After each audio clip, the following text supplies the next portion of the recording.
வணக்கம் நண்பா, நான் உங்கள் எம்கே. இன்றைக்கி இந்த வீடியோவில் ஸ்ப்ளெண்டர் ப்ளஸ் ஃபுல்லி சர்வீஸில் இந்த வீடியோ பார்ட் 3.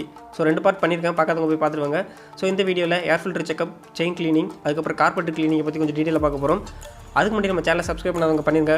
பைக் சம்மந்தப்பட்ட கேரிங் டிப்ஸ் ஆகட்டும், மாடிஃபிகேஷன் வீடியோ ஆகட்டும் அப்படின்னு சொல்லி நிறைய விஷயங்கள் போட்டுட்ருப்பேன். அதுவும் நமக்கு பிடிச்ச நம்ம மொழி தமிழில். வாங்க பார்க்கலாம்.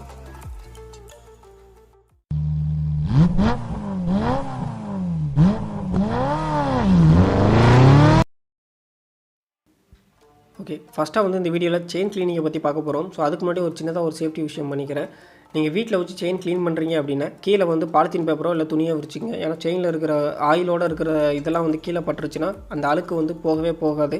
ஸோ அதனால் சேஃப்டிக்காக வந்து ஏதாச்சும் ஒன்று யூஸ் பண்ணிக்கோங்க.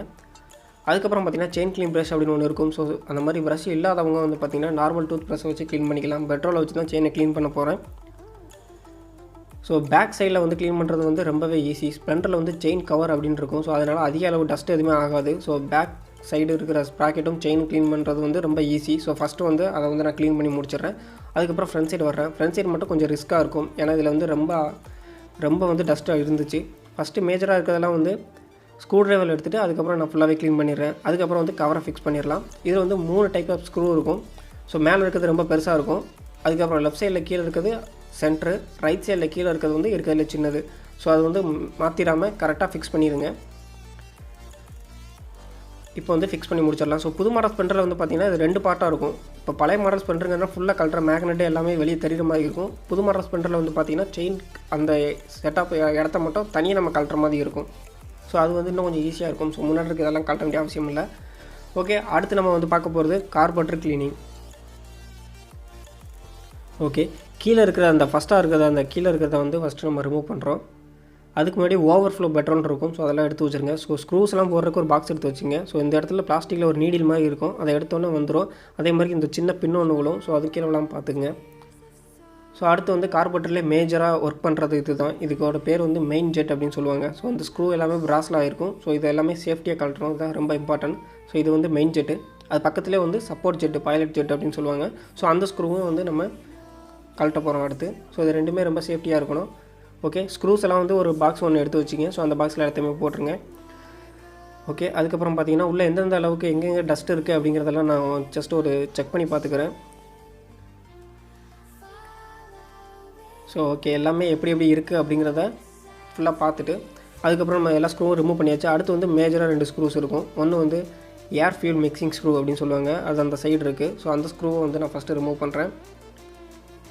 அந்த ஸ்க்ரூஸும் அதே மாதிரி தான் பிராஸில் தான் ஆகிருக்கும். அதுக்கப்புறம் ஃபைனலாக வந்து ஐடியல் ஸ்க்ரூ, அதாவது ஸ்லோ ஸ்பீடுன்னு சொல்லுவோம் இல்லையா, அந்த ஸ்க்ரூ. இந்த ஸ்க்ரூவோட ஒரு ஸ்ப்ரிங்கும் இருக்கும் அட்டாச்சில். ஸோ அவ்வளோதான், கழட்ட வேண்டிய பார்ட்ஸ்லாம் இதில் அவ்வளோதான். ஸோ இந்த ஸ்க்ரூஸ் எல்லாம் வந்து பார்த்திங்கன்னா ஒரு பெட்ரோலில் போட்டு நான் கொஞ்சம் நேரம் ஊற வைக்க போகிறேன். ஸோ அந்த கேப்பில் வந்து நான் கார்பெட்டரை ஃபுல்லாகவே க்ளீன் பண்ணிடுறேன். அதே மாதிரி ஒரு ப்ரஷ்ஷை எடுத்துங்க. ப்ரஷ்ஷை எடுத்துகிட்டு கார்பெட்டரை வந்து நீங்கள் ஃபுல்லாகவே க்ளீன் பண்ணிடுங்க. ஸோ ஃபுல்லாக க்ளீனிங் முடிஞ்சிருச்சு. அதுக்கப்புறம் முக்கியமாக ஏர் அடிக்கணும். ஸோ இதெல்லாம் பார்த்தீங்கன்னா சின்ன சின்ன நாசில் இருக்கும். ஸோ நீங்கள் என்ன தான் க்ளீன் பண்ணாலுமே அதில் ஏதாச்சும் டஸ்ட் இருக்கும். ஸோ ஏர் அடித்து க்ளீன் பண்ணுங்கள். நான் சைக்கிள் பம்பில் அடித்து தான் க்ளீன் பண்ணேன். அதுக்கப்புறம் மெயின் ஜெட்டை ஃபஸ்ட்டு ஃபிக்ஸ் பண்ணுறோம். அதுக்கப்புறம் சொன்ன மாதிரிக்கு சப்போர்ட் ஜெட்டு. ஸோ இதையும் நம்ம ஃபிக்ஸ் பண்ணுறோம். இதை வந்து பார்த்திங்கன்னா ரொம்ப மேஜராக டைட் வைக்கக்கூடாது. ஓரளவுக்கு டைட் ஆகிடுச்சு, ஒரு சின்ன டெம்பர் கிடச்சோடனே அது டைட் ஆகிடுச்சு அப்படிங்கிறதோட நிப்பாட்டிடணும். ஸோ ரொம்ப ரிஸ்க் எடுத்து டைட் பண்ணக்கூடாது. அவ்வளோதான். அடுத்து வந்து சப்போர்ட் ஜெட்டை நம்ம வந்து டைட் பண்ணுறோம். ஓரளவுக்கு டைட் ஆச்சுன்னொடனே ஒரே ஒரு சின்ன ஒரு இது, அவ்வளோதான். அதுக்கு மேலே ரொம்ப ரிஸ்க் எடுத்து டைட் பண்ணக்கூடாது. அடுத்து வந்து பார்த்திங்கன்னா ஏர் ஃபியூல் மிக்சிங் ஸ்க்ரூ. அது மாட்டுறதுக்கு முன்னாடி இந்த பிளாஸ்டிக் ஒன்று இருக்குது இல்லைங்களா. ஸோ இது எப்படி வந்து செட் பண்ணுறதுன்னு சொல்கிறது கொஞ்சம் ரிஸ்கியான விஷயம் தான். அதுக்கு முன்னாடி சின்னதாக ஒரு பின்னு மாதிரி ஒன்று விழுந்திருக்கும். ஸோ அதை வந்து இந்த இடத்துல ஒரு காடி மாதிரி இருக்கும். ஸோ அந்த பின்னிலே ஒரு சின்ன காடி இருக்கும். அதை வந்து அந்த பள்ளத்தில் இந்த இடத்துல வந்து ஃபிக்ஸ் பண்ணிக்கணும். ஸோ இப்படி எடுத்து பிடிச்சிங்கன்னா கீழே தொங்கிட்டு இருக்கும். ஸோ அதை வந்து கார்பெட்டரில் அந்த இடத்துல ஒரு சின்ன ஹோல் இருக்கும். அந்த ஹோல்குள்ளே அந்த பின்னு வந்து உட்காரணும். ஸோ அந்த சின்ன பின்னு வந்து கீழே விழாமல் சேஃப்டியாக எடுத்து அந்த இடத்துல வச்சிட்டிங்கன்னா செட் ஆயிரும். அதுக்கப்புறம் சைடில் வந்து இந்த பின்னை போட்டுடணும். அவ்வளோதான். ஸோ இது என்ன ப்ராசஸ் அப்படின்னா உள்ளே வர்ற பெட்ரோலை வந்து அடைக்கிறதும் கண்ட்ரோல் பண்ணுறதும் இது தான். ஸோ இது வந்து லாஸ்ட்டாக வந்து மேலே கீழே அப்படி லைட்டாக ஆக்ஷன் இருக்கணும். அதை செக் பண்ணணும். அப்படி ஆக்ஷன் இருக்கணும். இந்த மாதிரி இருக்குதா அப்படின்னு பார்த்துக்கணும். அப்படி கீழே விட்டிங்கன்னா ஆக்ஷன் இருக்கும். பெட்ரோல் ஃபுல்லானதுக்கப்புறம் இது மேலே போயிடுச்சுன்னா அடுத்து மேலேருந்து பெட்ரோல் வராமல் அடைச்சிக்கும். ஸோ இந்த ப்ராசஸ் நடக்கலைன்னா பெட்ரோல் வந்து டேங்க்லேருந்து வந்துக்கிட்டே இருக்கும் கார்பரேட்டருக்கு. ஸோ இதை கரெக்டாக ஃபிக்ஸ் பண்ணிவிட்டு கீழே அந்த கவரை போட்டுடுறோம். அவ்வளோதான், கார்பரேட்டர் க்ளீனிங் எல்லாமே முடிஞ்சிச்சு. ஸோ அடுத்து தான் மேஜராக இம்பார்ட்டண்டான விஷயம் என்ன அப்படிங்கிறத பார்க்க போகிறோம். ஸோ இந்த விஷயம் எல்லாருமே எடுத்து கலட்டி ஃபிக்ஸ் பண்ணி முடிச்சிருவாங்க. அதுக்கப்புறம் இந்த விஷயம் தான் ரிஸ்க்கான விஷயம். ஸோ இந்த ஏர் ஃபியூல் மிக்சிங் அதுக்கு முன்னாடி வந்து பார்த்திங்கன்னா கீழே ஓவர்ஃப்ளோ ஸ்க்ரூவை டைட் பண்ணிடுறோம். அதை பண்ணாமல் விட்டுட்டிங்கன்னா அப்புறம் பெட்ரோல் திறந்தோன்னே கீழே பெட்ரோல் போயிட்டே இருக்கும். ஓகே, அதுக்கப்புறம் சொன்ன மாதிரி இந்த ஏர் ஃபியூல் மிக்சிங் ஸ்க்ரூவில் தான் ஒரு சின்ன விஷயம் இருக்குது. ஸோ இந்த ஸ்க்ரூவை போடுறோம். மற்ற ஸ்க்ரூ மாதிரி இந்த ஸ்க்ரூவை டைட் வச்சிட்டிங்கன்னா வண்டி ஸ்டார்ட் ஆகாது. இந்த ஏர் ஸ்க்ரூ ஆகட்டும், அடுத்து போடக்கூடிய அந்த ஐடியல் ஸ்க்ரூ டியூனிங், இது ரெண்டுமே டியூனிங் ஸ்க்ரூ. இது வந்து ஒரு பர்ஃபெக்டான டியூனிங்கில் இருந்தால் மட்டும்தான் ஸ்டார்ட் ஆகும். ஃபுல்லாக டைட் பண்ணிட்டிங்கன்னா ஸ்டார்ட் ஆகாது. இப்போ நான் வந்து ஃபுல்லாக டைட் பண்ணிட்டேன். ஸோ உங்களுக்கு அந்த ட்ரிக்ஸ் என்ன அப்படிங்கிறத சொல்கிறேன். இது வந்து ஃபுல் டைட்டு. அந்த நட்டோட பொசிஷன் எந்த ஷேப்பில் இருக்குதுன்னு பார்த்துக்கிறேன். ஸோ ஒரு லெஃப்ட் சைடில் கொஞ்சம் ஒரு மேலே போன மாதிரி இருக்குது. ஓகே, இப்போ வந்து கரெக்டாக ஆஃப் டர்ன் பண்ணியாச்சு. அடுத்து வந்து ஒரு முழு சுற்று சுற்றியாச்சு. அதுக்கப்புறம் மறுபடியும் ஒரு பாதி, அதுக்கப்புறம் மறுபடியும் ஒரு ஃபுல்லு, அதாவது 2 முழு சுற்றிட்டேன். அவ்வளோதான். இது வந்து ஒரு நார்மலாக ஃபஸ்ட்டு ஃபிக்ஸ் பண்ணுற ஒரு டியூனிங். அதுக்கப்புறம் வண்டி ஸ்டார்ட் பண்ணிட்டு நீங்கள் வந்து டியூன் பண்ணணும். அது எப்படிங்கிறத சொல்கிறேன். ஓகே, அதே மாதிரி இப்போ வந்து ஸ்லோ ஸ்பீட் ஸ்க்ரூன்னு சொல்லக்கூடிய ஐடியல் ஸ்க்ரூ ஃபிக்ஸ் பண்ணுறேன். இதுவும் அதே மாதிரி தான், ஃபுல்லாக டைட் பண்ணக்கூடாது.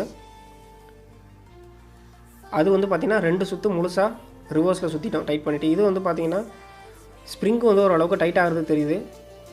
ஸோ அந்த பொசிஷனில் நான் அப்படியே நிப்பாட்ட போகிறேன். ஸோ இன்னும் டைட் பண்ணிங்கன்னா டைட் ஆகும், பட் நான் இல்லை, ஸ்ப்ரிங் வந்து ஓரளவுக்கு டைட் ஆனவொடனே ஆல்ரெடி நான் நிறைய டைம் கலக்கினேன், எனக்கு ஒரு சின்ன நேக் தெரியும். ஸோ அந்த லெவலில் நான் நிப்பாட்டிட்டேன்.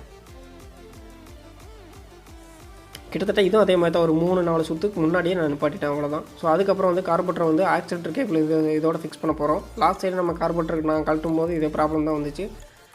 ஸோ இப்போ வந்து அது எப்படிங்கிறதையும் தெளிவாக சொல்கிறேன் இந்த வீடியோவில்.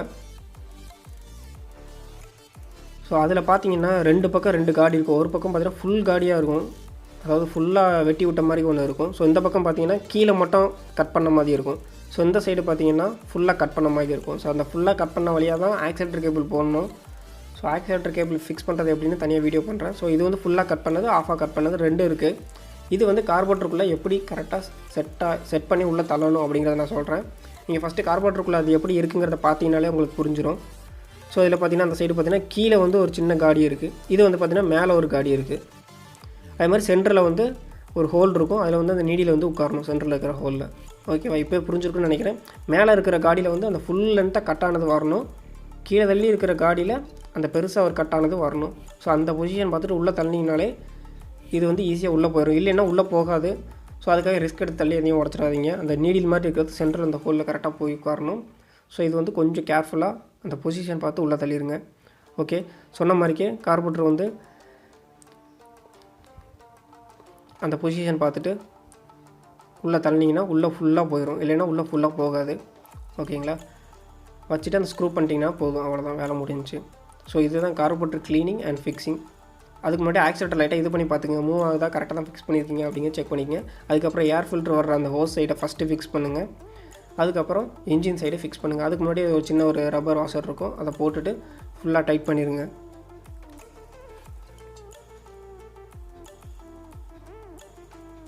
ஓகே, அவ்வளோதான், ஃபுல்லாக டைட் பண்ணி முடிச்சாச்சு. ஸோ அதில் வந்து ஏர் ஃபில்டர் சைட்லேருந்து வர்றதில் ஒரு சின்ன ஓரிங் இருக்கும். ஸோ அந்த ரிங்கை போட்டுருங்க. ஸோ என்னோடய ஏர் ஃபில்டரை செக் பண்ணி பார்க்குறேன். ஸோ அதில் இப்போ தான் ரீசெண்டாக மாற்றிருந்தேன், எந்த வித இதுவும் இல்லை. ஸோ அதனால் அதை அப்படியே ஃபிக்ஸ் பண்ணிக்கிறேன்.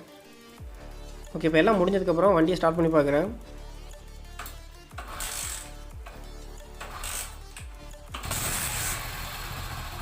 ஸோ இப்போ வந்து பைக்கோட டியூனிங் இப்போவே கரெக்டாக இருக்குது. நான் சொன்ன மாதிரிக்கே ஏர் ஃபில் மிக்சிங் வந்து 2 டன் ரிவர்ஸில் சுற்றிருந்தேன். ஐடியா ஸ்பீடாக ஒரு லெவலாக வச்சுருந்தேன். பட் இதுவே வந்து பார்த்திங்கன்னா பர்ஃபெக்ட் டியூனாக இருக்குது. ஸோ எனக்கே ஆச்சரியமாக இருந்துச்சு. நான் எக்ஸ்ட்ரா எந்த டியூனும் பண்ணல, இதே கரெக்டாக இருக்குது. பட் இருந்தாலும் மைலேஜையும் பர்ஃபார்மன்ஸையும் எப்படி மெயின்டைன் பண்ணி கரெக்டாக டியூன் பண்ணுறது அப்படிங்கிறத அடுத்த பார்ட்டில் சொல்கிறேன். மறக்காமல் செக் பண்ண பாருங்கள். மைலேஜும் பர்ஃபார்மன்ஸையும் கரெக்டாக மெயின்டைன் பண்ணி எப்படி கார்பரேட்டர் டியூன் பண்ணுறதுங்கிறது அடுத்த வீடியோவில் வரும். ஓகே, நான் 11 மணிக்கு வண்டியை சர்வீஸ் பண்ண ஆரம்பித்தேன். ஃபுல் சர்வீஸ் முடிஞ்சு இப்போ வண்டியை வந்து வாட்டர் வாஷ்லாம் பண்ணிவிட்டு ஒரு ரைடு போயிட்டு வந்தேன். இப்போ வந்து மணி 7 ஆச்சு. ஸோ வந்து பைக்கை வந்து ஃபுல்லாக சர்வீஸ் பண்ணி முடிச்சாச்சு. தேங்க்ஸ் ஃபார் வாட்சிங். இந்த வீடியோ உங்களுக்கு பிடிக்கும்னு நினைக்கிறேன். லைக் பண்ணுங்கள். ஓகே, இதோட இந்த பார்ட் முடிஞ்சு அடுத்த பார்ட்டில் எப்படி மைலேஜும் கிடைக்கணும், பர்ஃபார்மன்ஸும் இருக்கணும் அப்படிங்கிற மாதிரி கார்பரேட்டர் எப்படி டியூன் பண்ணுறதுங்கிறத பற்றி பார்க்க போகிறோம். ஸோ அடுத்த பார்ட்டில் அது வரும். இந்த மாதிரிக்கு பைக் சம்மந்தப்பட்ட கண்டென்ட் இருக்கிற வீடியோஸ் பார்க்குறதுக்கு மறக்காமல் நம்ம சேனலை சப்ஸ்கிரைப் பண்ணிடுங்க. இந்த வீடியோ பிடிச்சிருந்தால் மறக்காமல் லைக் பண்ணுங்கள். பைக் மாடிஃபிகேஷன் அக்சசரிஸ் வேணும் அப்படின்னா MKBK Pits அப்படிங்கிறத இன்ஸ்டாகிராமில் ஃபாலோ பண்ணுங்கள். தேங்க்ஸ் ஃபார் வாட்சிங்.